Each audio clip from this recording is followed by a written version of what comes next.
Welcome to Mormon Book Reviews, where an evangelical encounters the restoration. I'm your host, Stephen Pynakker, and I'm super excited about today's guest. But before we get there, I do want to just do a quick reminder for the audience that I will be coming out to Utah in April, probably Tuesday or Wednesday, 16th or the 17th. We're going to probably do a meetup in downtown Salt Lake City on the 17th. For those of you who cannot make the Thursday night appearance of me at the Firm Foundation Expo, the 33rd International Book of Mormon Evidence Conference. I will be the evening keynote speaker for the opening night, and we're getting a lot of inquiries right now. It's the early bird special to sign up for the conference. The early bird special ends at March 15th, so make sure you get signed up and come out and see me. I'm going to be giving a Protestant defense of the Book of Mormon and also talking about bringing unity within the restoration. And I think the Book of Mormon can actually be our guide for that. And so that's a real honor. Rob Meldrum and company, thank you so much for inviting me. And also I'll be probably in Independence, Missouri that Saturday to speak at a Book of Mormon rally, of course, Independence, Missouri being Zion. All right, so I'm very excited to have on my show today. Well, first of all, before that, Summur-Rayne is in the house. How you doing? Hello, hello. I'm so excited for our guest today. Again, we've been having some great guests on, and I'm excited for to hear Dan's story. And by the way, Summer, I want to say that I've gotten so many compliments from people. You know, of course, Rebecca Biblioteca, she's a legend now, She's and up there. she's up there, and she's still my co-host and hostess with the mostest, and she's awesome, and she's doing great with the Mormonish podcast and everything. But I want to say we've been getting great positive feedback from people for you coming on the program. Oh, that's And I want to wonderful. thank you so much for being my co-host. This is so cool. So welcome again back to the program. Thank you for having me. I'm excited to just get different voices on here and to hear different people's stories so we can reach as many people as we can. All right. And so now, without further ado, I want to introduce to you who I guess I have to say now, and you know all me, folks, I don't believe in church membership, and I ain't a member of this church, but I do attend this church called the Harvest Sarasota, and the pastor of that church is Dan Miner. So everybody, meet my local pastor, Dan Miner. Hi, how are you? So good to see you guys. Thanks for having me on. This is great. I'm excited to be with you. And you said you like to hear different stories, Summer, and I'm different. So we're going to deliver today. Man. Yeah. Some people think it's good, some people don't. We'll just That's depends. right. I want to make it very, very clear, folks. Okay. I am not a person who says, hey, I'm an evangelical Christian and everything is so great over here and the grass is green on the other side. No, it's a mess over here too.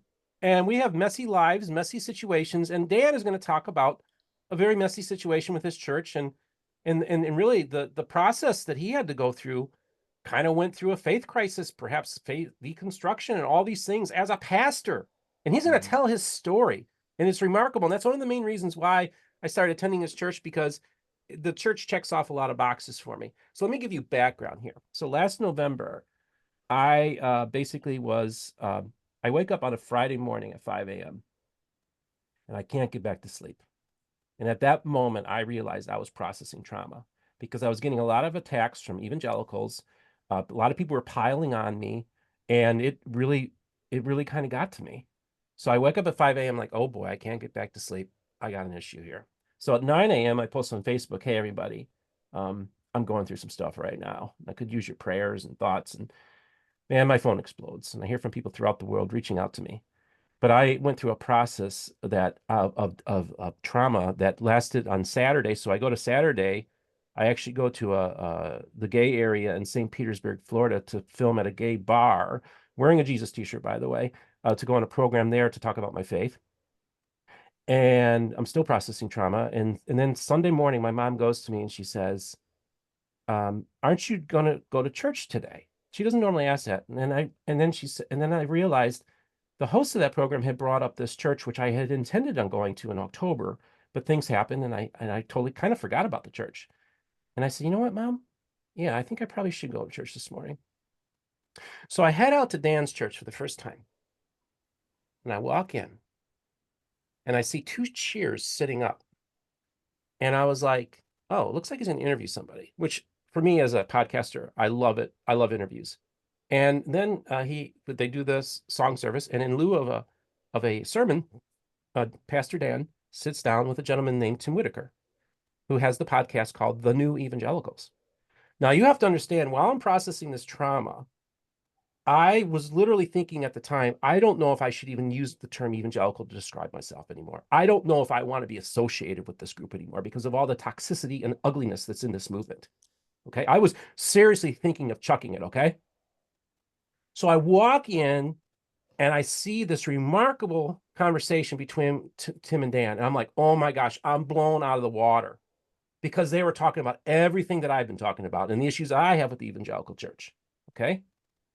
So then I realized Tim says, yes, I have a podcast called the New Evangelicals. So I was the first to grab that microphone. As you all know I'm apt to do. And I asked the first question. And I was like, first of all, I want to say I'm a gay evangelical Mormon podcaster. And this is an evangelical church. And everybody turns around, they look at me, and they all have smiles on their face. That's a good sign because I think if I go to most evangelical churches, they would not be smiles. So I was immediately made to feel welcome by the people of this church, which is, to me, that's more important. That's more important to me than even my relationship with Dan, is the community of people, right? So I sensed a sense of community almost immediately when I did my introduction. And then I told them, I prefaced my question with, I was seriously thinking of just getting rid of the term evangelical altogether, but now I realize I'm a new evangelical. Now, I know this is a long preface, and I don't normally do that, but I think it's really important to give the context of where I was mentally and spiritually at that moment. And if my mom hadn't mentioned it to me, and if the gentleman that hosted the gay gentleman hadn't mentioned to me that church the day before, I probably wouldn't have even gone there. So I know that there was a providential thing that was going on here. I felt led. I had no intention when I first rolled out of bed to go to church that morning. I'm so glad I had attended the church service and got to hear Tim's story and also got to introduce myself to Dan. So that's the context of my engagement with the church and with Dan. And then about 3 weeks ago, we had a 2-hour meeting where I essentially interviewed him as my pastor. Got to know him. He got to know me. And then he just told me his story, which just blew me out of the water. And so, Dan, I want you to give us context. You are basically you're PK, preacher's kid, who then becomes the pastor of the church that your father founded. I want you to give a little background about your story and your faith journey. And then folks, it's an amazing story. And I feel it's really important for those of you who have suffered spiritual and religious PTSD. He did too, just like I did. So I hope this will be a healing conversation for you. Dan, let's just start from the beginning. Let's start with your background and start telling your story. Yeah, born into a pastor's family, essentially. My dad wasn't pastoring at the time, but had been to Bible school, and that was the intention. And moved to Homestead near Miami when I was just a couple years old, from Pennsylvania. And then he was associate pastor of a church there, and then moved to Sarasota in 1985, which I was 4, I think, at the time, and started what is the Harvest to this day in 85. And I'll say this, I come from a charismatic, even some Pentecostal roots, very evangelical. We didn't really know what we were. We just said non-denominational. But I was raised in a very traditional, charismatic kind of Pentecostal church. But what was always different, the apple doesn't fall too far from the tree, is that my parents in 1990 started a food bank, and then in 1992 they mortgaged their own house to start what is now Harvest House, which was an outreach. I don't even like to use that term anymore, but was essentially, they started with a house that they bought to start bringing in people that had been at that point in the 90s affected by the crack cocaine epidemic. And they had 6 beds, and they filled those up quickly. And now fast forward to where we are today, and we have 3 separate programs, one of them dealing with addiction recovery, but the other 2 being for unaccompanied youth that have aged out of the foster care system. And then we can get back to that, and for homeless families. But we have over 350 beds. I think it's around 380 beds today through Harvest House. So I came from a traditional background, but I also came from parents who saw the church differently than their contemporaries. Because at the time, their contemporaries were telling them, you'll never be able to build a church with those kind of people. Because they were people that were struggling with addiction. They were people coming out of homelessness. They were people coming out of a lot of kind of life-altering, issues. And of course they were wrong, because we're still here in existence. But that's what I grew up in. But I also grew up in an environment where there were some things that we didn't have a bucket for, context for. We read the Bible literally on some passages and didn't dig any deeper, and it ended us in what ended up being a major conflict for both my family and our church here around the issue of the LGBTQ community and what we do with that. But yeah, that's kind of my background in a nutshell. So that gives you the context of the church that you're raised in, and it was all. And I'm assuming, was the church always called the Harvest Sarasota? Is that was It it? was Or, Harvest Tabernacle, and then we lost the Tabernacle. We thought it was too old school, but who knows? But we're Harvest Sarasota now. Yeah. and the church building that you have, when the because you have the campus, and so you have so the church. When was that building built? Well, the one we're physically in right now was only finished a year ago, or a year and 4 months ago. But the little building on the property is where we were meeting. But before that, we had a different campus in downtown Sarasota, and we sold that and moved here to specifically build what we're in now. It just took us longer than expected. Okay, so that gives me some context. I'm still learning about the church myself. So Yeah, I think so basically your parents have this great ministry, helping people, honestly doing what Christ would want us to do, and that is yeah, helping the poor and the destitute, and creating a safe Really. space for them and helping them get on their feet, which I think is an awesome thing. It's really interesting to me because a lot of churches don't want to have people like that as part of their church.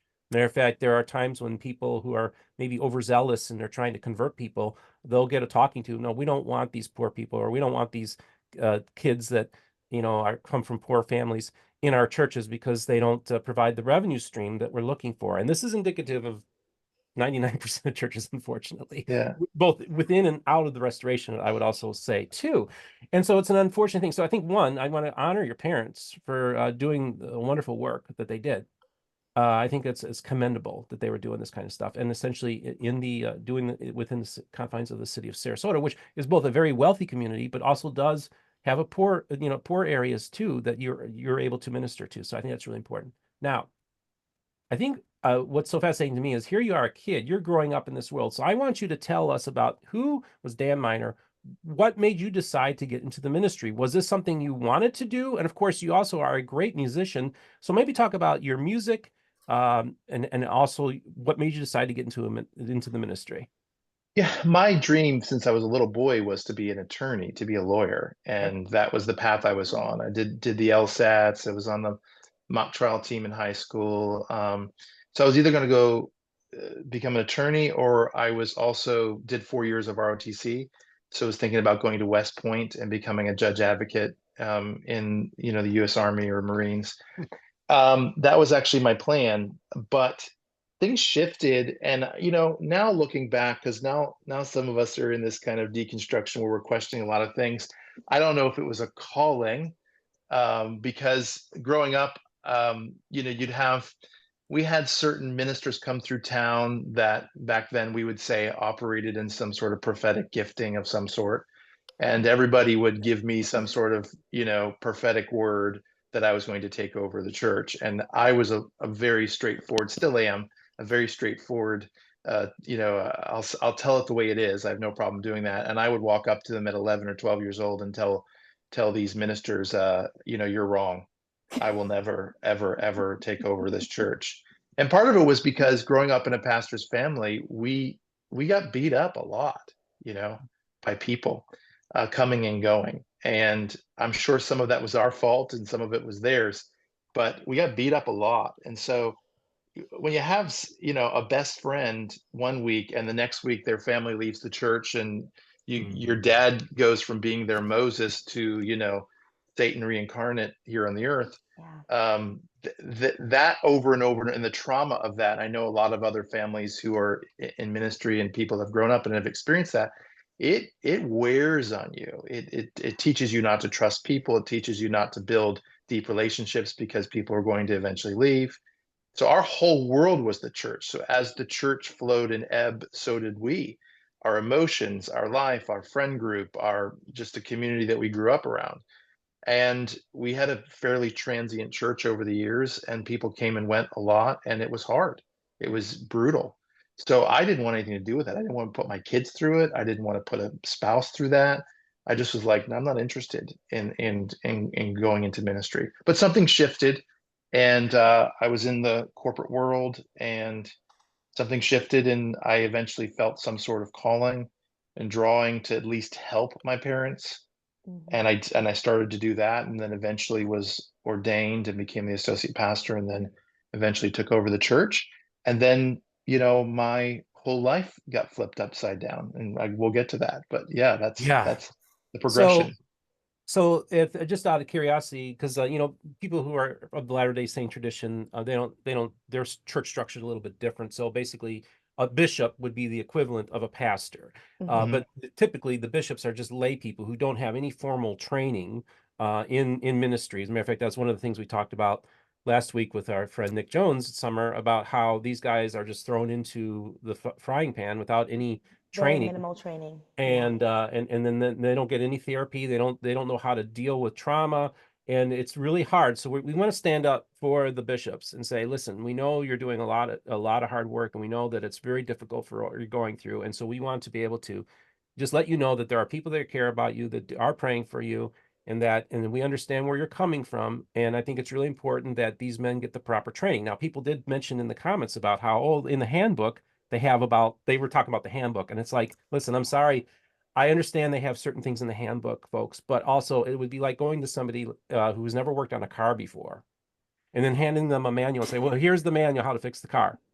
Right. No, you need to go through training. So the question I have for you, Dan, is what kind of, as a pastor, what does it take for you to be ordained? Did you go to any Bible school or get any theological training, or just, I know everybody's a little bit different, but I'm just kind of curious about how you got it, what process you went through to become an assistant pastor in the church. So first of all, I would love to be called bishop. That would be great. So you need to connect me in with something that I can get that title. I Okay. just, even if it's just for my close friends, I'm gonna be like, no, it's bishop, not. I love that. Yes. But that being said, I actually had no formal biblical training. My parents didn't want me to go to Bible school. Because they didn't see any value in that sort of degree.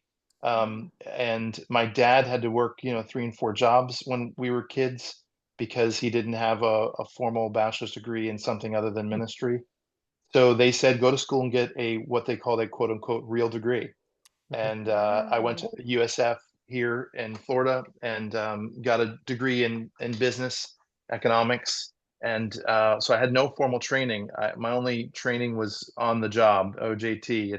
That was how I. So I don't claim to be a great theologian, but I do enjoy not only studying the Bible, but I enjoy going back into some of these sacred cows over the years that we've taught and thought and really recreating and diving in and discovering that there's a lot that we had wrong growing Mhm. up, and a lot that we were taught that, although I believe that people were well meaning and they believed it for themselves, when you know better, you do better. And I think it's Voltaire that said, the mind once exposed to a greater idea can never shrink back to its original form. And over the years, little by little, and we still obviously are in the process of being exposed to not just greater ideas, but better ideas, more humane ideas, ideas that are more in line with the idea of love, whether it's from a creator or from another human being. And so that's really what has shaped my theology, and if you want to call it that, and also kind of my modus operandi for how I go forward in trying to lead a community here. Fascinating. Okay, now before we get into what kind of where the shift happens in your life and in your church, Summer, I want to bring you into this conversation. The reason why I wanted you to come on as a co-host is I really think I'm very curious about somebody from the outside who's doesn't have much of a experience within the evangelical world. These are our worlds rarely ever. This is one of the few spots where the evangelical world and the restoration actually converges right here. I want to get your perspective, Summer, so far on what you've heard about. I imagine you're fascinated just to hear about this pastor and all this This kind of stuff. is this is absolutely fascinating to me. And just to have you start, Steve, with PK, preacher's kid or pastor's kid, I was thinking, wow, they have their own terminology too, because we have TBM and PIMO, and so I thought that was kind of cool. And I have no problem calling you Bishop Minor, by the way, Dan, if you on this Yes. podcast here. But Some of our staff is right down the hall. I want to bring him in here so just so you they guys can hear can it. tell him, hey, he's officially a bishop now. But I find it fascinating because, like Steve was saying, in our faith, there is no training at all. You know, Right, we have seminary, which everybody does, male and female, and so there is no, well, this is your track, right? So right. you're going to become a bishop, so let's make sure that you do more Bible study or more of this. And what I'm hearing is just your path, because you didn't have formal training in Bible study, caused you on the job training, but it caused you to be more empathetic to Mhm. the people as opposed to being married to doctrine, Mm, which I just mm. think is, I mean, we'll talk more about your story, but I just commend you for that from what you're Yeah. saying so far. And I commend your parents because I know so many that are saying, no, you need to learn, you know, Bible study and know the doctrine, know your theology. But your parents said, no, I don't think you really need that. We study at home, you know, you go to church, we're living this gospel, we're living this Christ-like love. You don't have to get it out of some, you know, a degree.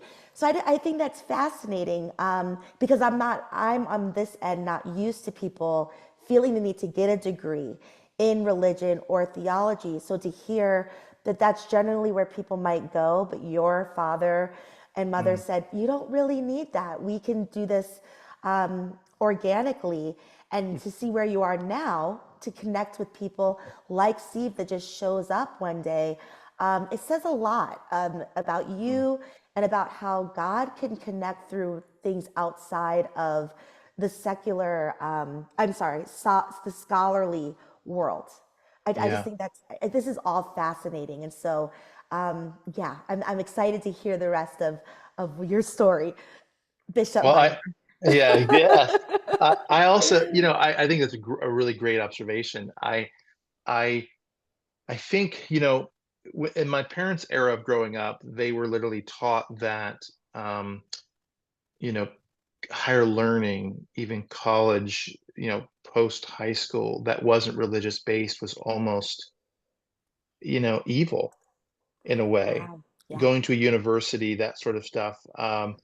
And like I said, my parents were rebels, and they still are in their own ways. I might have taken the torch and burned a little hotter with it, but they were rebels, and so all five of the kids in my family have at least a bachelor's degree.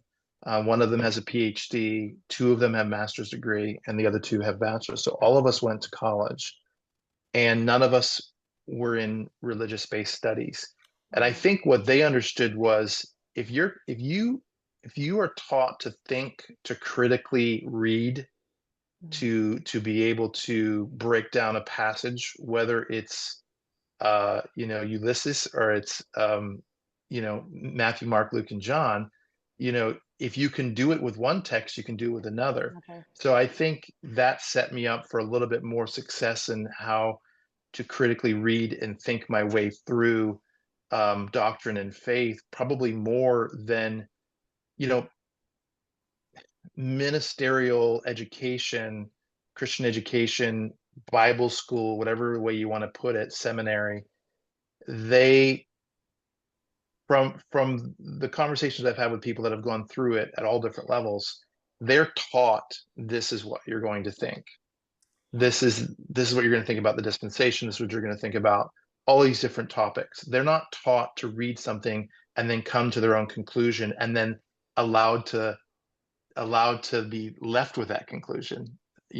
They're always trying to direct them to an end conclusion, and I don't think that's healthy or is going to create the progression that's necessary in faith to evolve with time and modern issues and greater understanding. I mean, it doesn't allow us to do to Paul what Paul did to Moses.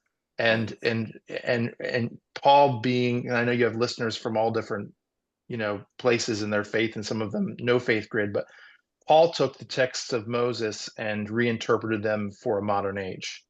And it looked like Paul was disrespecting the text of Moses many times. But if we don't do to Paul what Paul did to Moses, then we are doing a disservice to Paul. Right. And Right. so the only way to do that is to take the same approach that Paul had, which is the approach that Jesus took when he said, "You've heard it said unto you, but That's I right. say unto you."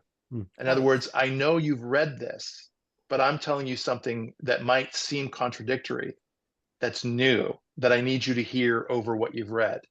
And if we spend 4 years or 6 years or 8 years locking ourselves in on a text or locking ourselves in on a scripture, it's going to be really hard for us to hear the "I know you've heard it said" or "I know you've read, but I say unto you something Right. different."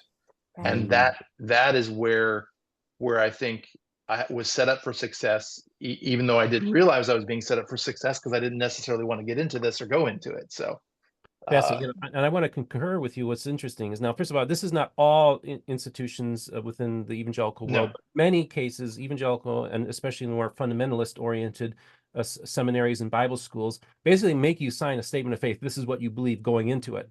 And you have to fall in line. And so, yeah, in many cases, it's not really an education, it's more of a you're being taught a particular way of looking at things, and this is the and so it's a very fundamentalist interpretation. And basically, like if you just disagree on like one doctrine, like when and where the rapture happens, then you get thrown out of school. So in many cases, these institutions aren't places where you can actually engage and have a conversation with the text. So I like to talk about it. I've been on programs and say, listen, I want to have a conversation with Paul.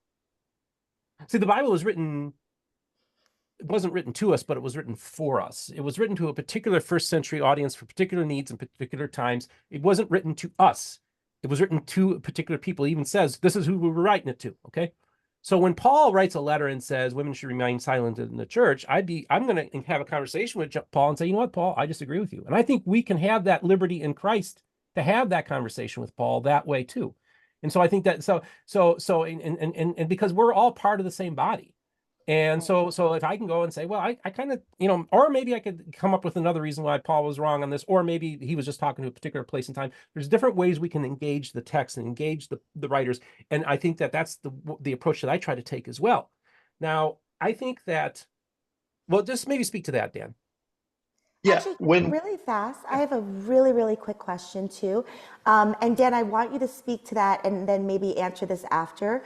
But from what you're saying, I'm wondering if you see that people would have less of a faith crisis or issues with what they're learning if they were taught earlier on to critically think as opposed to what to think. So I just want to throw that out there so you can it kind of ruminate on that. But from what I'm hearing you say, which I and Steve completely agree with, we need to be more about the spirit of law, not the letter of the law, not be so pigeonholed. But I'm also wondering if if in your mind, if you saw people uh, go into the text and think, what does this really mean, as opposed Mhm. to going to the text and saying, what have I been told it means?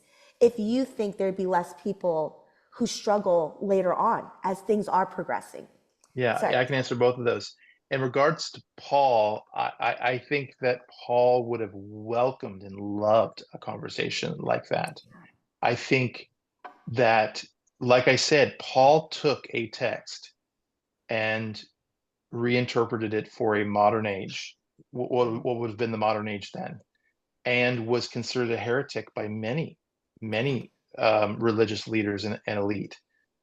So I think in the spirit of Paul, we have to challenge Paul. I think that that's doing Paul, a serving Paul well, and what he wrote. And then I also believe that there are things that seem to contradict between the words and life of Jesus and Paul, and to which I say I believe that the theology of Jesus, it always trumps something that Paul would have written, because the majority of what Paul wrote did go to a specific group of people in a specific area in a specific time with specific needs. excuse me, in specific struggles. So to answer what you're saying, Summer, I think it would absolutely benefit people if we were not just taught to think, but if asking questions were valued and celebrated in a way that they are celebrated in academia.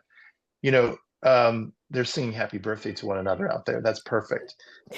We're a very joyous place around here. But Yes. you know, to what you said, Stephen, is you know, we have to teach people that an inquisitive mind is vital to a healthy faith, vital to a healthy faith. And I don't care if it's if you're a Mormon, if you're, you know, Jewish tradition or Christian tradition, evangelical of some sort. I don't care what you are. If the idea of questioning, the idea of filtering things through and having those kind of conversations is not celebrated and taught to be of an important element to keeping things healthy, then you're going to end up with hurt people, some wacky theology, and it ends up usually having a trail of destruction behind it, you know. Yeah. Yeah. But I So love the idea. I love the idea of looking at something that we have held dearly and nearly for decades and going, wait a second, what if that's not true? And I said something on Sunday, and it was more of a it wasn't in my notes, it was just a spur of the moment thing. But I said something on Sunday that I thought, looking back on it, I'm like, yeah, I do believe that. Sometimes you say something, you go, that sounds good, but do I believe it, right? And but I said, if a text or a theological idea is harming people, and it can be a very specific group of people, but if it's harming people, it's probably not right. We're probably missing something. We should never be harming people, even people who see things completely different than us. We should never be harming people with our text. And when the scriptures or the Bible or any holy book is used and weaponized in a way, nothing is ever good has ever come from it. And that is if we just simply got back to the idea that God, the divine, whatever you want to call it, but God, the idea of God should always be something positive and filled with love for everyone. Then and use that as our litmus test for whether we reject an idea or not. We would be so much, even if we miss stuff that we were supposed to get, simply catching all of the harmful stuff in that net and getting rid of it is worth it for me, because the harm being done, and I'll say this, you want to get into evangelical stuff, the harm being done by the evangelical, I will say this, and you can take it and promote it in any way you want. The harm being done by the evangelical church at large is greater, I believe, than the net positive effect it's having on our society, especially today. The harm outweighs it. I believe that the evangelical church needs to go extinct, or it needs to have a major reformation, one or the other, because there's just, I mean, millions and millions and millions and millions, tens of millions, maybe even more than that, of people in our country alone who have been trampled by an evangelical movement. And nobody talks about it. I mean, people are beginning to talk about it, but nobody really quantifies the damage being done by the evangelical church. And we just keep holding fast to these same things over and over and over again. Meanwhile, people are getting hurt left and right, and yet we're just so sure that we have it right. And we have 40,000 denominations at least in the evangelical world, and every single one of them think they have it right. Okay, Dan. Okay, this is a really important conversation because, you know, what's so fascinating to me is about 200 years ago, there was this young boy, a young boy who I think what would later be called the first vision experience, the born again experience. And part of this vision, he was told not to attend any other churches, that they're all an abomination. And because the young Joseph Smith at this time saw all these evangelical churches, and basically, if you didn't go to the Methodist church, you're going to hell, or the Presbyterian said you're going to hell, and if you're not belonging to our church, And I tell people that Mormonism started, it basically is birthed out of the evangelical second great awakening culture. And essentially, it all starts when Alvin, his older brother Alvin, dies. And the Presbyterian minister goes to his family and says that Alvin is burning in hell because he didn't get a Presbyterian baptism. Yep. And then basically, I think that that set Joseph Smith on a journey to find a way to get his brother into heaven. And thus was birthed the restoration. Okay. I think it was based on one Well, of his ideas. almost every major reformation religiously in the faith world over the years has always, at the core of it, has always been about who's in and who's out. Yeah. And in this case, it was a very personal who's in it and who's out. But in other cases, it was, you know, this entire denomination is out, or anyone who's not Catholic is out, you know, Martin Luther and that Reformation. I mean, you have all these, it's always about who's in and who's out. And when we will, now you're going to be mad, when we will freaking learn, I said freaking like we're in youth group. When we were freaking learn, you know,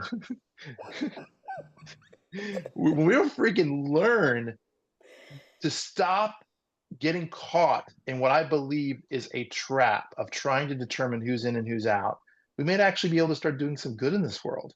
Because that is the most harmful question to ask. But yet most of the evangelical world centers around this idea that we have to know for sure who's in and who's out because the consequences of not knowing are so great. And you know, I can't even barely, you know, you've been to the services here. I oftentimes I will literally get up in the morning and say, okay, you've got a very nice, cute, sweet, loving, thoughtful sermon today. Do not get yourself worked up. And at some point, inevitably, something will get me. And then I'll say, you know what? I wasn't going to say this, but I'm going to say this. And then I just launch into something. I just want to say the parallels with the LDS faith and what you're talking about, it's astonishing.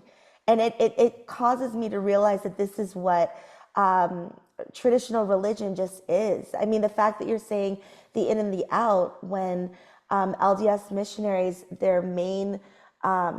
the main thing they talk about is families being forever, and they come to your door and say, do you want your family to be together forever?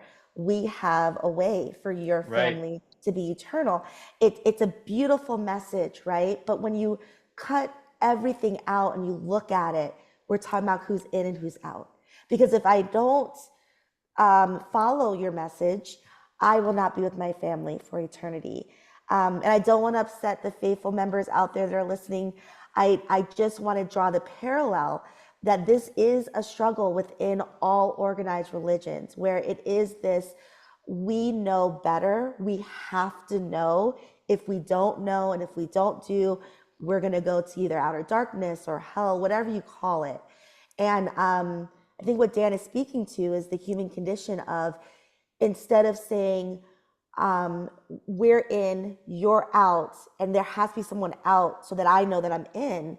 Yep. We just look at everybody and say, God is love, period. Let's start with that. And if I'm not being loving, and if I'm not being inclusive, and if I'm not saying, I want you in with me without requirements, maybe we need to re-envision that and look at that again and say, what kind of God am I following? And I just think that's for every organized faith. It just sounds like, because you're talking about evangelism, and this is literally what I've known all my life as well. Yeah. The message is beautiful, but not for those that are on the out, right? It's beautiful for those that are in. It's beautiful unless you start thinking about your neighbor. Exactly. You know? Yeah. Which there's a whole lot in the New Testament text about how we treat our neighbor. So when you start thinking of it that way, it's begins to, you see the other side of the coin. And, you know, the old saying of absolute power corrupts absolutely. Yes. You want to talk about absolute power. As a religious leader in the tradition of my faith, I am placed with the keys in my hand to tell you what you need to do to avoid your family burning in hell forever versus your heavenly mansion where the streets are paved with pearls and gold. So that's absolute power at a level that even our own federal government doesn't have. Right. And you're placing it in the hands of somebody, in this case, who who may or may not have the right motives, may or may not have an agenda, may or may not have stuff I'm trying to hide myself, as we've seen over the years. All of these things, and you've got people coming faithfully, and then the other side of it is if they get influence or information from an outside source, what happens the following week? We need to talk about why that source that you're listening to is wrong. Wrong. They're evil, they're demonic, they're this, they're that. And when we're closing the number of topics that people can question, and at the same time holding that kind of absolute power over their heads, you have to think, all of us have to think about the motives and the potential for error there. And then we end up with one giant, travesty and controversy after another in the name of, in our case, the evangelical world, of these people with so much power that they do so much harm to people, and they find out years later what's going on, and people say, how could that happen? How could it not? Right. It's the ultimate setup. Wow. And the best thing I can do as a minister, and I don't even know if I like to call myself that, is to walk out every Sunday morning and show people I am a deeply flawed person who has as good of intentions as I can have, but don't follow me. Right. And don't even follow the one I'm pointing you to, because that's what we say. Pastors say, oh, don't follow me, follow Jesus. Yeah, but you're telling me what Jesus is and isn't. Really, I'm still following you and your agenda. Right. Yeah. Because you won't let me ask questions about who Jesus really is. And the minute I say to myself, wait, I don't think Jesus would tell those people they can't come to church, you tell me, no, he would. Yeah. So, I mean, so you're creating as a religious leader, they're creating the paradigm or the box that we're supposed to live in, and then telling us it's our box. I'm like, I had nothing to do with this. You told me how to decorate this whole thing.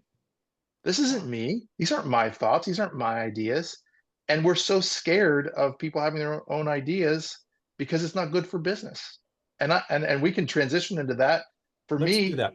Dan, Yeah. I want to say, okay, but this, we have been I doing know it this is with your VR. podcast, but you're not allowed to talk anymore. Okay, me and Summur at this point. I'll hand over Me the and mic. Summur have connected. All right. I think so too. This is what I'm so glad I had Summur on. One of the things I love to do, and I've been doing since the very beginning of this program, is I've been lobbing hand grenades into all these silos, and I've been tearing down walls, and we've been building bridges, and we have been shaking things up over here at MBR in a way that's truly remarkable, both in the evangelical world, in the restoration world, in the ex-Mormon world, everywhere. We're basically questioning everything. And so you lob some hand grenades into your church. So I want you to tell that story now, Dan. Well, if you want a soundbite, here's the soundbite. This is the recipe for career disaster as an evangelical pastor. Get divorced, go through COVID, and become completely affirming and publicly inclusive of the LGBTQ community all in about 3 years. Boom, boom, boom. Bombs, bombs. That's what I did. I was like, you know what? I like to challenge myself. Let's see if I can keep this ship floating. Just start blowing holes in the hole left and right. Wow. Well, I mean, we were maybe, the water up to here at one point. But yeah, I first of all went through a divorce that was very difficult. I don't speak publicly about it because it's the mother of my children, but very difficult. Full in the process, probably lost 90% of my friends that I've built in my entire lifetime. The very difficult on my kids, hard on the church. Went through a sabbatical. When right as COVID, we were getting into COVID, or before COVID, did a 6-month sabbatical, very difficult. Then COVID, of course, and then public affirmation of the LGBTQ community, inclusivity, and we lost 70% of our membership. We don't really have a membership, but of members, 70% of our attendance, weekly attendance, and 70% of our income. Wow. Overnight. And we had 5 straight years of financial decline, maybe 6. I have to go back and look, where the money coming in, meanwhile, inflation expenses are going up. Yeah. Money coming in went down for, I think, 6 straight years. 2023 was the first year that we turned that around miraculously. But before that, it was a slide and a path towards just sinking the ship. And part of it was, you'd think, oh, the divorce did a number. It did, but it didn't. Or you think, well, COVID did a number and it had an effect. But really, the majority of that decline in attendance and finances and all of the stuff that matters to keep the doors open, the majority of it was due to our public affirmation and inclusion of the LGBTQ community. Wow. That was the majority of it. I knew that there would be pushback, but I did not think that there would be so many people so emboldened to come at me and us. Now, that being said, I want to give a very important, more important than anything I'll say today, a very important side note. What I've personally endured, or what we've endured as a church leadership team here, pales in comparison to what somebody who's a part of a marginalized community like the LGBTQ community has endured. I never want to compare the two. They have gone through tremendous difficulties that I will never imagine as a straight white cis guy. I just can't imagine. Mhm. So I don't want to say that. But we went through some tremendous trials here because of our affirmation of the LGBTQ community. And we can get into that story if you want. I don't know how quickly you want me to get into that. I think it's important to tell this story, and because also maybe you had told me a story about how basically you kind of conducted the service for one of the first services for the Pulse nightclub shooting victim. And I want you to talk a little bit about that, because you had mentioned to me you thought that you might lose your job the next day, as I recall, if you don't, and that story really struck me. So I want you to tell that story. Sure. But I also want to remind people too that, I've had Dr. Randy Bell in my program, who in 2008 was an organizer for the church for Proposition 8 to make gay marriage illegal in the state of California. And he was a typical TBM, and he is the master of disaster. So he does the insurance adjustments for wherever there's a human caused disaster. He's one of the first people on the scene. So he was the first on the scene for Heaven's Gate, first on the scene at Epstein's Island, first on the scene for 9/11. He was also first on the scene for the Pulse nightclub shooting. And he said, Steve, when I walked in there as anti-LGBTQ. And when I walked out, I was affirming. He said it fundamentally changed his life as a Mormon. And then I didn't realize, but the parallel to that life-changing story with Dr. Randy Bell, there was also kind of a life-changing story with you and how you engaged that. So maybe talk about that a little bit. Yeah, I mean, this full of this story is full of moments, but it's also full of a lot of regrets on my part. Uh, I have two gay siblings. Two of the five of us growing up in evangelical family were gay. Both of them, you know, I did not meet with the kindness I wish I would have met them with, especially my sister. I just didn't meet her there. I was scared of what it was going to do to my ability to make income and support my kids and have a career. And I made some very, very poor decisions, had a lot of arguments, and said some things I definitely shouldn't have. I wish I could say that having two gay siblings was enough to make me open my eyes and start allowing my heart to be led by love. It wasn't. It was a part of the journey. It got me headed in the right direction, but it really ended up being Pulse. And it's sad because I've had these conversations with both my brother and sister and said, I'm sorry that wasn't enough for me to go. I don't care about what anyone says. This is wrong. These people deserve to be treated as respectfully and loving and included and celebrated as anyone else in the church. But it wasn't. And Pulse came along 2016 and June, I think, was it 12th or 14th? And we had some people coming to our church at the time who we had an opportunity to meet, connect with, and they had an employee who was killed at Pulse, Eddie Sotomayor, who we found out later I went to school with at Booker. Booker High School here. And his family had no real religious connections or affiliations locally. They wanted a pastor to do his service, so they asked me. And they asked me first to officiate it. And I thought, well, now it seems 8 years later, it seems silly. Almost 8 years later, it seems silly that I would be so scared. But in 2016, with the environment of my family, the church, the local environment, religious environment, doing this funeral was what I thought was going to be career suicide. I thought my board would fire me the next day. And then the day before, they said, will you also do the eulogy? So my eulogy was between a drag artist performer singing a song here at Robarts Arena in front of about 3,000 people. It was sandwiched between a drag performance and Greg Holden's music video called Kissing Boys in the Street. If you've never seen that, it's Wow. very impactful. So, I mean, you're talking about a kid who grew up in an environment where pride, a pride parade was the epicenter of evil for the year. Yeah. We would the youth group I went to, which actually wasn't our church, another youth group, we would hold prayer, in vigil over the evil pride parade, that was going on. So that's where I came from, that vibe. So here I am eulogizing this young man whose life was taken, was just there dancing, having a good time with friends. For no reason, his life was taken along with 48 others. And between a drag performer and kissing boys in the street, and I had a prepared message. I knew what I wanted to say. I knew that if I said it, my days were numbered when it came to this career, this life path. And my dad was actually there in the audience.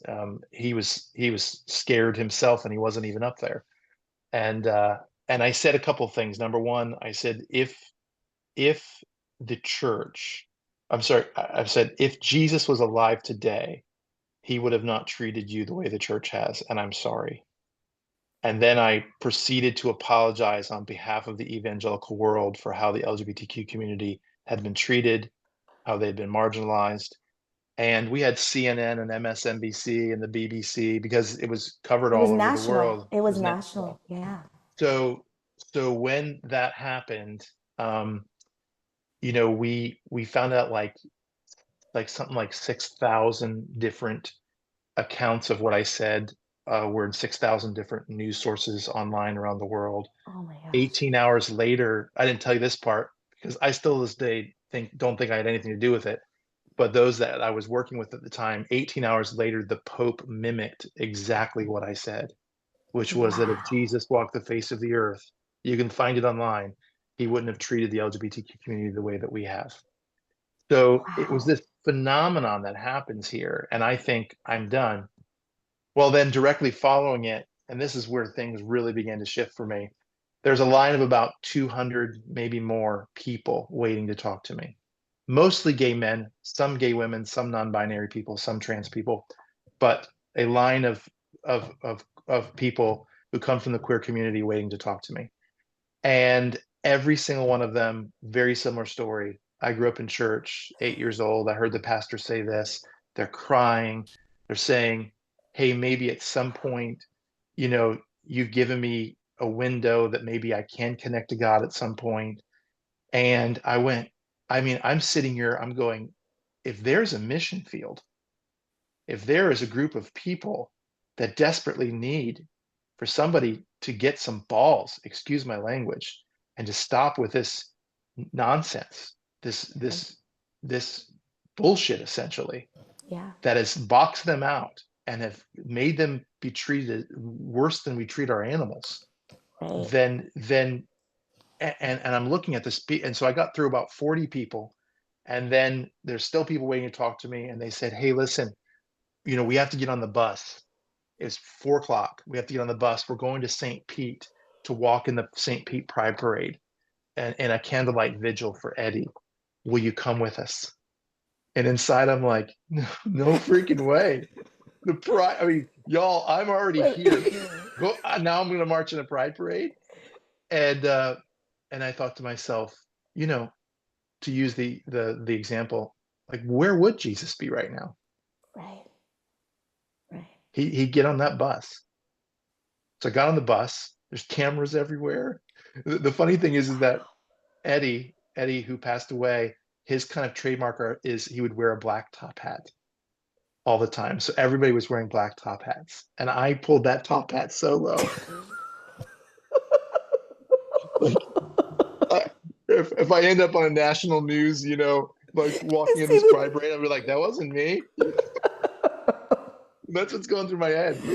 But from 4 o'clock when we got on that bus till 12:30 a.m., by the time we got back to Sarasota, there was never, ever a single 15-second window where there wasn't somebody or some people next to me crying.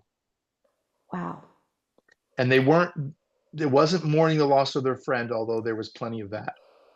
It was them mourning really the loss of what they felt like was their chance to ever connect to the divine or God. And then the feeling, the hope. It was almost like the feeling of like, there was almost an edge of anger with a lot of the conversations. It felt like they were almost like, don't be messing with me. Mm. Yeah. Like, don't hold this carrot out in front of my face if it's not real. Yeah. Yeah. And that feeling that, it's almost hard, language constrains us, but that feeling that I felt in those moments, or looking, there was over 250,000 people that were that attended to watch that parade that year. It was one of the largest ever.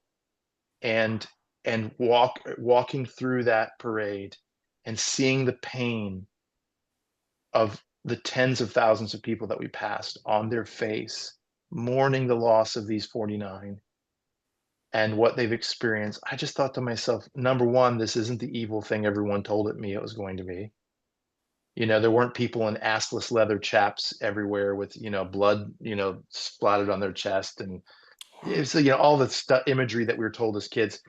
And number two, this is human pain at a level I've never experienced. And if our faith doesn't command us to walk in there with humility and start apologizing and starting to do our best, albeit probably too late in most cases, but to do our best to make amends, then I don't want anything to do with this faith. I love that. I love that. And I while you're talking, Dan, I just keep thinking of your parents and how they brought in people that people said, you can't do this. You can't have these kind of people here. And here you are decades later, and you're doing the same thing with a different group of people. It's pretty amazing. And we like to say that we haven't invited them back to our table. They've invited us back to theirs. Yeah, I love Because that. there's still this element of almost like, oh, this white savior supremacy. Absolutely. You're so, I am such a lovely, wonderful, caring human being that now I've invited you back to our table so you can have a seat again. And that's really not the truth. The truth of the matter is, for a gay or queer person to walk into an evangelical style church anywhere in this country is an act of bravery and an act of invitation, an opportunity for the people that are there back to their table. And we have to see it that way. I am not the guy that's out here doing all these wonderful things for all these people. They have done wonderful things for me, to where I go to sleep and wake up every morning feeling like I'm living in a dream, because every week, not just on Sunday, every single week without fail, I will either get an in-person conversation or a DM or some sort of direct message to either me or the church of somebody who's saying, I'm connecting to God again, and I never thought I would.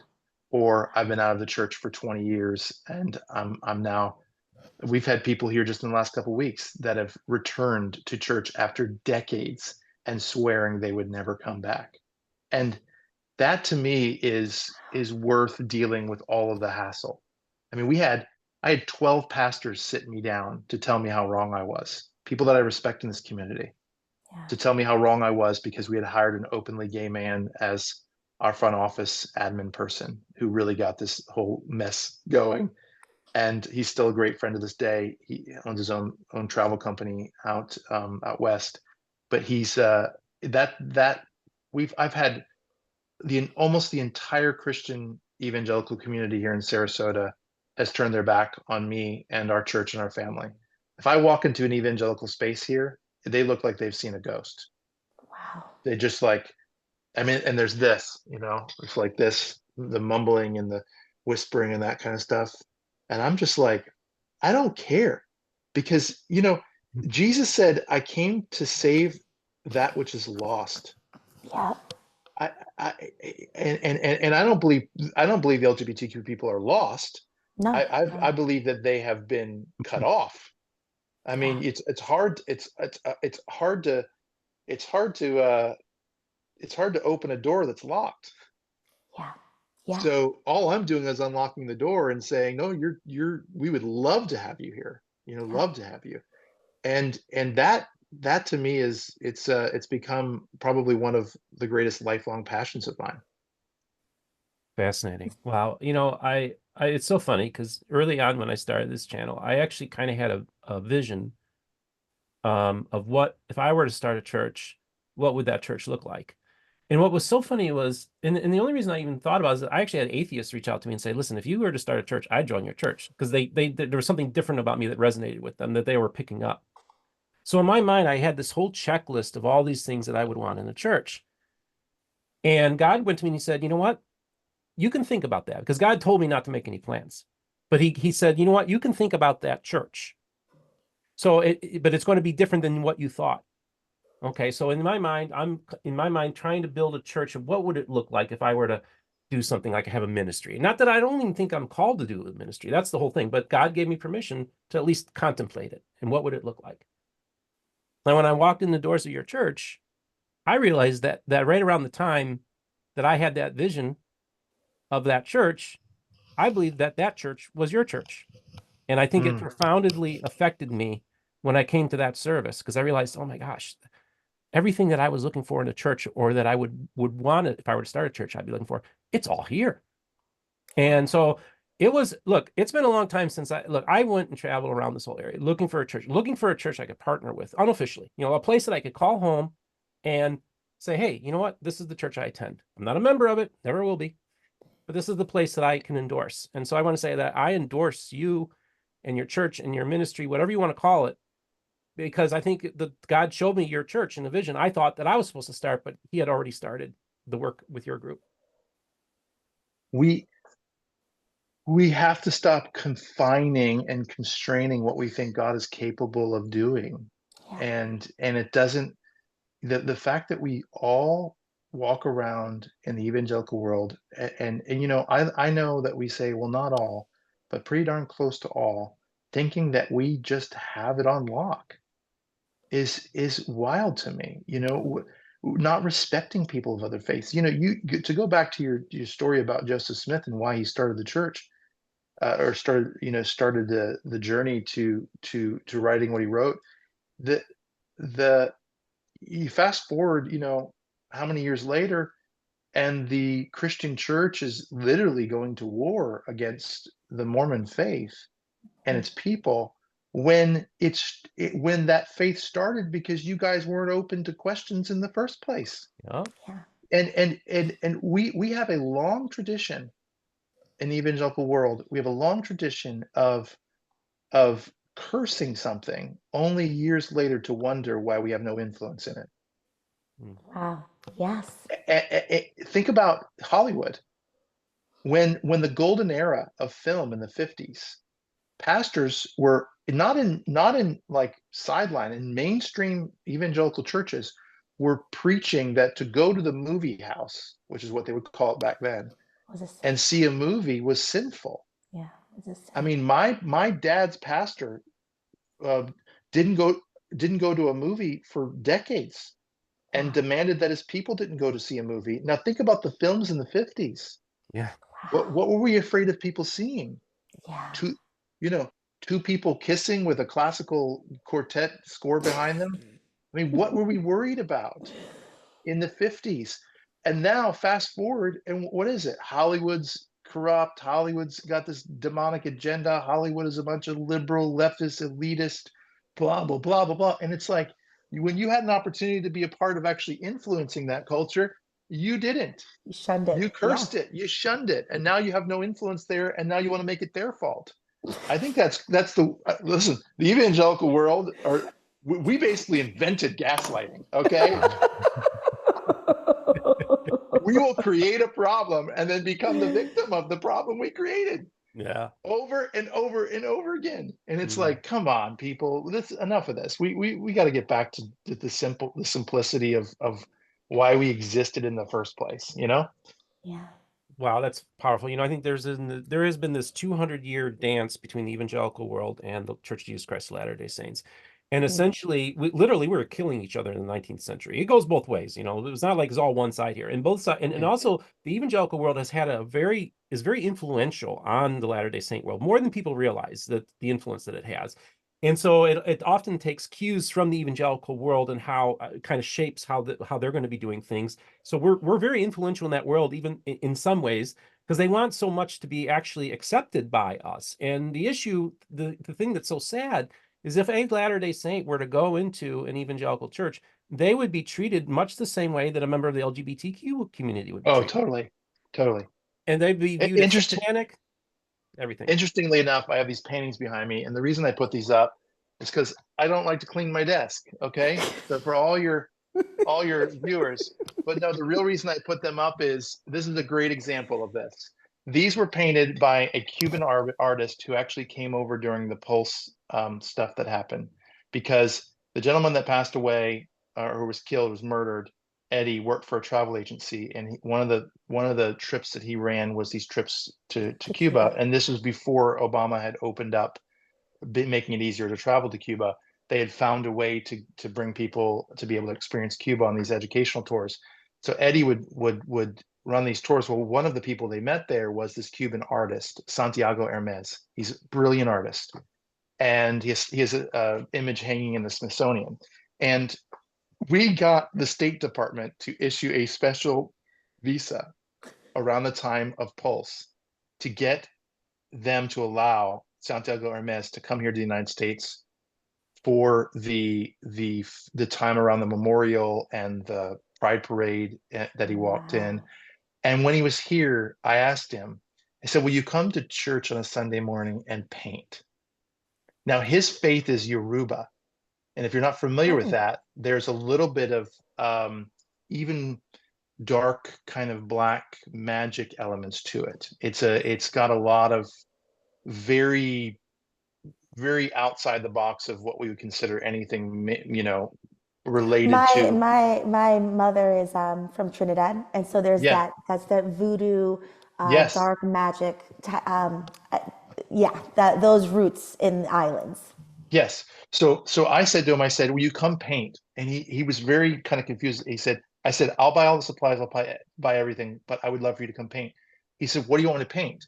And I said, well, I want you to listen to the music.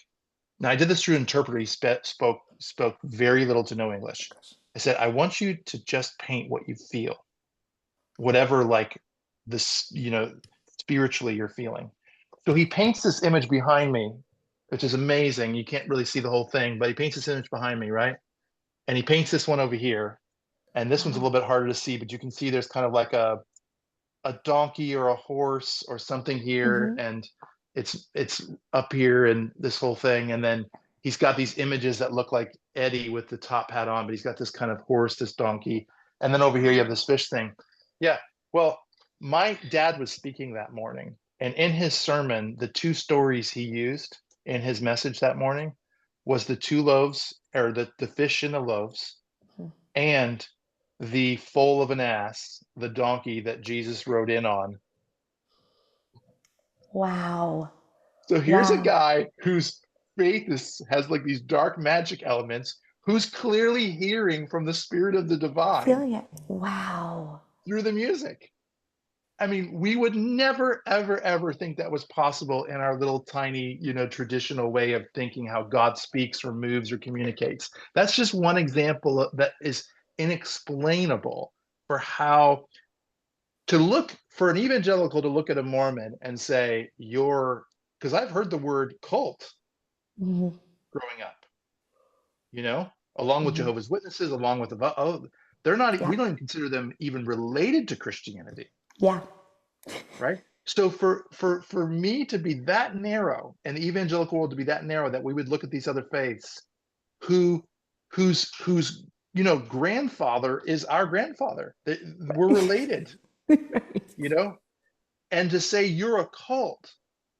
I mean, if Mormons are cults and Jehovah's Witnesses are cults and all these other people out there are cults, then a guy like this doesn't stand a chance. Yeah. How much of the world are we boxing out and telling them that you will never be in, you're always going to be out, and then that now you're gay? I Yeah. mean, if a faithful, loving Mormon isn't getting in, you're gay. I mean, Yeah. There's no so chance. it's all of this exclusionary, divisive, um, obviously filled with agenda. We I'm just gonna get real with you because I know we're close to wrapping up here, but I'm gonna get real with you. All the bitching the evangelical world does about the agendas of the LGBTQ community, the liberal agenda, this agenda, that agenda, nobody indoctrinates their kids or has a greater agenda than the evangelical world. We're the best of the best. I grew up singing "I'm in the Lord's Army," Yeah. you know, that Yeah. song. I mean, if that's not indoctrination, Yeah. we so I mean we got to just be real, because I can sit here and bash the evangelical world a million different ways, and guess what? And I'm not going to, but I've thrown a couple of grenades out there. I can do that and leave this office, and nothing changes ultimately in faith or the divinity of God or any of that stuff. We have to realize that by questioning and even saying some really hard things, some hard truths, it doesn't mean that our faith crumbles before us. Our faith is stronger because we're willing to talk about this stuff. Our faith is stronger when we say, hey, 40% of kids out there who are trying to commit suicide or successfully commit suicide identify LGBTQ, and 80% of those 40% claim some sort of connection to them being distanced from God because of their queerness as a reason for killing themselves. That blood's on our hands. Yeah. We're stronger for saying, hey, how do we stop this? Yeah. You know, one time, Stephen, you can cut me off at any moment. One time, Stephen, I got a phone call from a lady who is a ordained minister, been doing this for 3 decades. And she said to me on the phone, she said, she's telling me how wrong I am for our inclusion in the LGBT community. And I said, lady, I won't use her name, but I said, lady, that statistic right there, 80% of that 40%. So, 4/5 of that 40%, whatever that ends up being, I think 32% or something like that of kids who kill themselves. It's because of faith reasons and them being LGBTQ. Anyways, I said that to her. She said, well, you know why that is, right? I said, why? She goes, well, because they're living in sin. Yeah. And I said, if your faith will will compel you and to justify the death of kids, the suicide of kids, and allow you to wash your hands and walk away and say, there's nothing I can do about it, I don't want any part of this. And that's what they're doing. And then I hung up the phone and blocked her number. But that's besides the point. I, yeah, I. What are we doing if we're okay with that? What are we doing if everybody knows somebody who has a kid who's killed themselves? Yeah. How are we okay with that?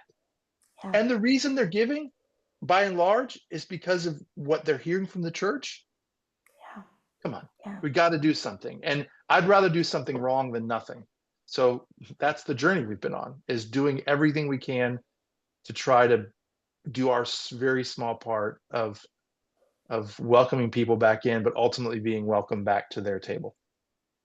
So Summur, I need to Yeah. ask you a question. What do you think of my pastor? I Be think he's nice. amazing. think he needs to go on tour. Got a place for you to stay here, Dan, when you come to Utah. Oh, But this is it's amazing, and it when you say inviting, not inviting them to your table, but being invited to theirs, it really is just saying, let me help you connect to a higher power, to connect to God, because you've been told all your life that there's no connection there. That's it. That's all you're doing. You're not doing anything else other than saying, God loves you, and I want to help you remember, because it was never gone. But I want you to feel and remember that He loves you. That's all. And people are mad at that. I just yeah.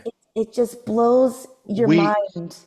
we had a video go viral on TikTok, I think it was. I don't remember which one. It's like 500,000 views, which is viral for us. But the I don't know if it's TikTok or Instagram, one of them, but it was me outside because we have this sign that's on our sign, and all it has the updated pride flag. The Yeah, 2018, I think, pride flag that includes the BIPOC community and the trans community. And yeah. then it has the little yellow safe zone diamond on it. That's it. The flag, and it says safe zone. And we had that torn down, ripped off. There was concrete tap conned into our sign. We've had it ripped down like 5 times. Wow. And we even had one of the founding members of our organization here rip the signs down at one time. And we'll just leave it at that. And tremendous pushback just on the idea that I'm saying to LGBTQ people out there that you're safe here. Yeah. Think about how absurd it is that somebody would be so angry that we're telling the LGBT community you're safe here, that they would pull up and rip down the signs. It got so bad that I eventually ordered metal signs and then Wow. tap conned them into the concrete. And those have not been torn down. And I even ordered signs that have graffiti proof coatings on them that we can wipe off Wow. any graffiti, because the chatter online from people was that, well, we're just going to paint over Hatred. them or we're going to graffiti them. That's how much hatred is flowing from many parts of the faith community, specifically evangelical one, that they would do everything they could that a church on private property would not independently be telling that community out there, you're safe here.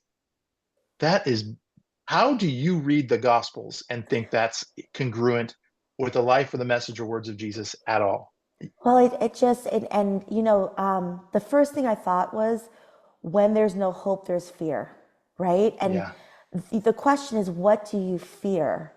And then you look at the teachings, and this is, again, unfortunately, this is not just an evangelical problem. The question is, what do you fear? And they fear that they're going to go to hell. That you're going to, my kids, if they see that their friend or their neighbor or their, whatever is now in this way, that someone that I'm close to and I love. And then you have to look at those teachings and say, why are these teachings promoting fear when they're supposed to promote love and promote hope? And I think that's what it comes down to, is I look at these people and I know that they truly are scared. But then the question is, where is that fear coming from, and who is promoting that fear? And that's where you look at what you're saying in the evangelical world, in the Christian world, in the LDS world. What are we promoting? What are we talking about here? Because if we're promoting something that is so divisive and so strong, that love is not the first reaction, it's fear and hatred, we got to look at these teachings again. We've got to say, what is it that we are saying? Um, because it's sad. the greatest motivator in the world is fear. Yeah, That's being able to motivate people in a direction means money yeah. and power and influence. And I don't know how wealthy the Mormon church is, or the Latter-day Saints church is, but the evangelical world is very wealthy. and the ability to scare people, to motivate them. But like you said, package it in a way that seems like really sweet, but Right. really there's this element of fear underneath it. Not just an element, it's actually the entire base of it is in fear.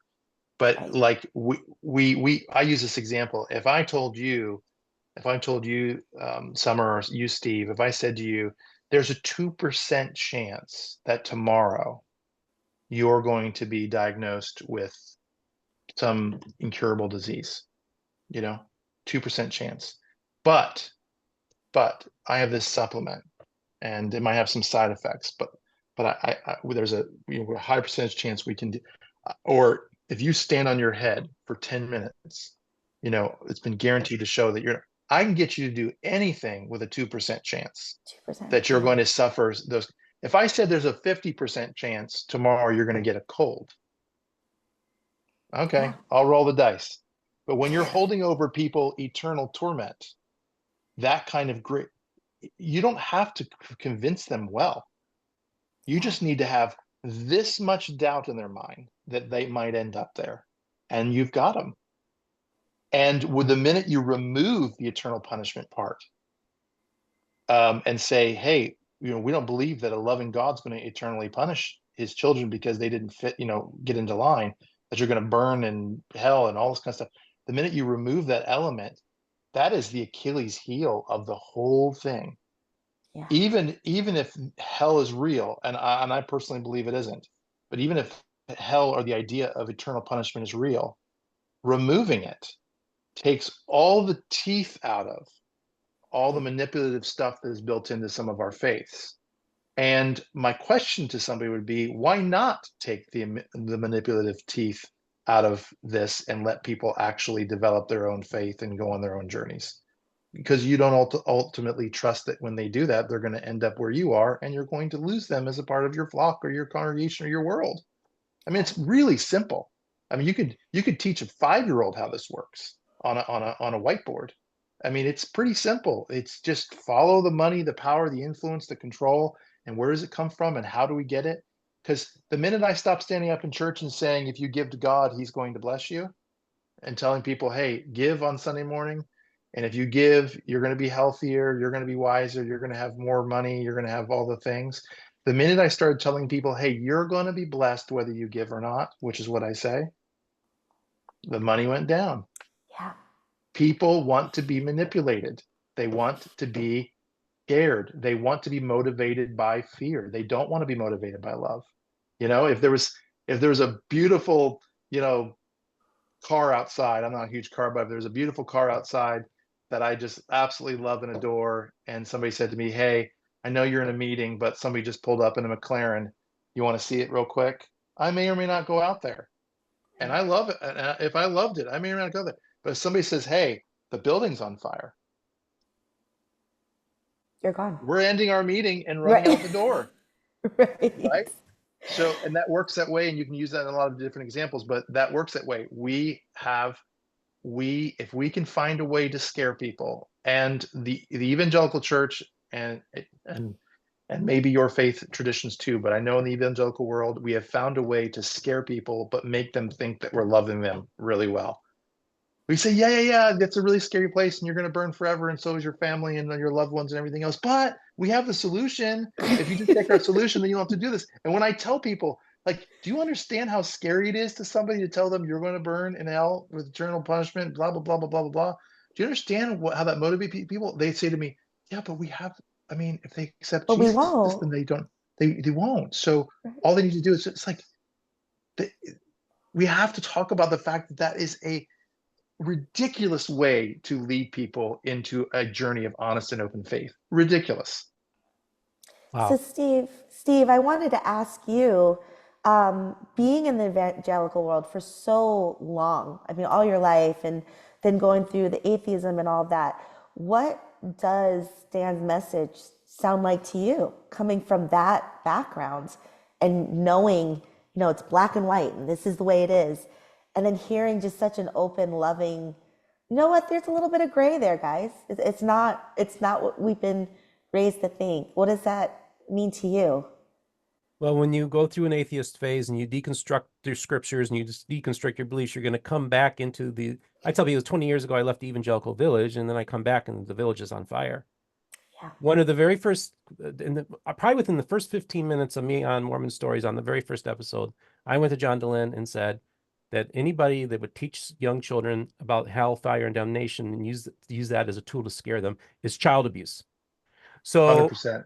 so to me, when I literally this vision I had, if you will, of this church and what it believes and what it stands for, I was in my mind thought that I'd have to build that church, but I found out that that church has already existed. So a lot of what Dan said today resonates with me. The conversations we've had a few conversations with each other. I feel like this is kind of the evangelical church that I would like to see. You know, what you had mentioned about how the church needs to, like, basically the evangelical church needs to die. And I tell people, you know, even John Dehlin went to me. So well, the evangelical church, because I said, you know, the evangelical church is dying. You don't realize it is dying. But our faith tradition has one key thing, important thing to it, is that we also believe in resurrection. So the evangelical church in America has to die in order for it to be resurrected, to actually have a prophetic voice. We once had a prophetic voice, but Yep. we traded it in for raw political power. Yep. And we've lost our salt and light as a people. So yeah, Summur, this is my pastor. This is the church I go to. And for all the evangelicals out there that hate me, and yeah, I'm going to say hate, because the way the fruits that I'm seeing from you are not, I don't see any positive fruits at all. Yeah, And so I hope we made you feel uncomfortable today. I hope I made everybody feel uncomfortable. I Can want I to challenge your faith, but I want to do it in a positive way. Yeah, Dan, I want to speak. Can I just speak for 2 minutes please. to evangelicals that are out there? If you've made it this far, we can do better. We can do better. And this thing that you love, the church, and I assume if you're pouring out hatred towards Steve here or others out there online, I assume that you're doing it in defense of something that you love, that you feel like is being harmed. Let me just say this to you. Number one, it's not being harmed. This is the cycle and progression of good faith. It is asking and challenging and questioning. But let me say this to you. Let me put some doubt in your mind in a wonderful way. We find in the scriptures the clarity to do a lot of things that we all agree are not okay anymore. One of the things that you hear all the time is, yeah, but the Bible is clear. The Bible's clear on gay people. The Bible's clear on this. The Bible's clear on that. How do you get around that, Pastor Dan? Well, it says in the New Testament, not even in the Old Testament, in the New Testament, slaves obey your master even if they beat you without cause. Then it goes on to say a little bit later in that same chapter, and like this, women obey your husbands. We don't believe in beating our spouses anymore. We don't believe in slavery anymore. We can look at that and go, this is for a specific culture, specific time, a specific place. We don't believe in that.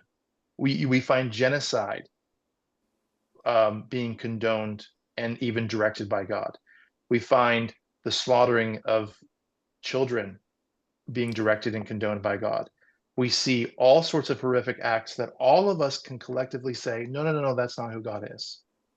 But yet, when it comes to issues like we've talked about today, you out there who are part of the evangelical community, and I believe doing it because you love the LGBT community, will defend to the bitter end and go and attack people online like MBR and others, and attack and be vicious because you believe that you're defending something, but yet you willfully and easily back down from all of these other scriptures and say, no, no, no, that's not okay for today. What I'm telling you is that it is not okay for today for some other things. And that includes the exclusion of human beings. That we don't exclude people because they have green eyes. We don't exclude, we've gotten past, well, not really, but we're trying to get past the idea of excluding people for the color of their skin. Yeah. Christianity has been been on the wrong side. Evangelical Christianity especially has been on the wrong side of every major social justice reform in our modern history. We were on the wrong side of civil rights. We were on the wrong side of women's suffrage. We were on the wrong side over and over and over again. And then only later on to then apologize and say, no, no, no, We don't feel that way about people of color. We don't feel that way about women. We don't feel that way about all these things. This is another one of those issues. The hatred towards people of color came from scriptures. Yeah. The hatred for women or the silencing of women came from scriptures. The South being religious, very religious, there were Baptist preachers that were keeping slavery intact in the South. They were the first ones in line to fight for the Confederacy. We've been using the Bible to justify acts against humanity for not just centuries, for thousands of years. When will we stop and realize that God always sides on the side of the marginalized? When the line is drawn in the sand, he jumps on the other side. If we will start realizing that, hopefully we can stop making the same mistakes over and over again. So my plea to you, to those that are watching, is stop, take a breath, get your fingers off the keyboard for a moment, and ask ourselves the question, if we have been wrong about issues we vehemently defended for the last 1,000+ years, but even in the last 100 years of our history as a nation, if we thought we were so right, only to realize we were so wrong, what else do we feel like we're so right about that a couple decades from now, we're going to say, oh, we were so wrong? And I believe there are many issues out there that we can look at and go, just doesn't feel like a loving God towards humanity. We've got to look at this. That's all I'm asking as we move forward and try to, as you say, resurrect this dying church. I think this was one of the most dynamic, most powerful episodes ever on Mormon Book Reviews. I want to thank you so much, Pastor Dan, my pastor, for coming on Mormon Book Reviews today. Thank you. Thank you. And Summur, I want to thank you. Wow, this is great. You did a wonderful job, and I'm so glad you were included in this conversation. That was another providential thing that happened, was having you here. So I want your comments. I want to hear what you think. Let's have a conversation here. I know that this is going to make a lot of people feel uncomfortable, and that's fine. That's what I've been doing from the day one of this program. When I freaking did the first review of A Pentecostal Reads the Book of Mormon, book review #1, and all the way accumulating all the way up to this, I'm going to make you feel uncomfortable, and we're going to change the way we do church. We're going to change the way we have how we view our relationship with God. And I think this is really an important thing. And I really feel that this church that you're doing is a step in the right direction, that the new evangelical movement has the potential to actually bring about fundamental changes to the church, which I think are so needed in this lost and dying world. And we can be the salt and light once again. So but remember, folks, I do have links in the description for those of you who would like to financially support the channel. We do have MormonBookReviews.com is our merch store. You can buy hats and all that kind of stuff. But remember, the most important thing is this. All the voices of the restoration will be heard here on Mormon Book Reviews.